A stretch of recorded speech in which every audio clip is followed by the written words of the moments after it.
जेव्हा पुण्यातून साताऱ्यासाठी निघाले होते ना, तेव्हा वाटलंही नव्हतं की माझा साताऱ्यातला दिवस इतक्या सुंदर जागांवर जाईल. तर जय शिवराय मित्रांनो, मी पूर्वा. सकाळी जवळपास 6ला निघाले. ऑलरेडी उशीर झाला होता, त्यामुळे वाटेतच नाश्ता केला. मग निखिलच्या घरी जाऊन काका काकींसोबत चहा घेतला आणि आम्ही निघालो थेट आमच्या डेस्टिनेशनकडे. वाटेत विराटगड, चंदनवंदन अशा अनेक गड किल्ल्यांना पाहिलं. डेस्टिनेशन पेक्षा रस्ताच इतका सुंदर होता, कारण आज आम्ही चाललोय. पोहोचताच बघितलं तर इथे या काकू खेकडे पकडत होत्या. मग काय, हे पाणी पार करत उतरले ते इथल्या फुलांच्या राज्यात.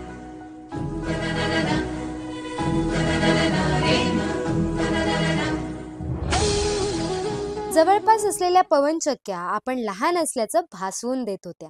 उन्हाची तीव्रता आता चहूदिशा निथळत होती.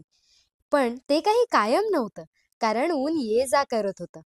पुण्यापासून फक्त 140 किलोमीटरच्या अंतरावर असून one of the best bike राईडचा रूट असंही म्हणू शकता.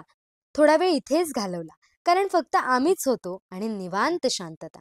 मित्रांना फोटो काढते म्हटल्यावर त्यांनी अगदी टिपिकल पोज दिली. थोडं ऊन सरल्यावर आम्ही निघालो थेट आमच्या दुसऱ्या लोकेशनकडे. भेटू तर मग नेक्स्ट व्लॉगमध्ये.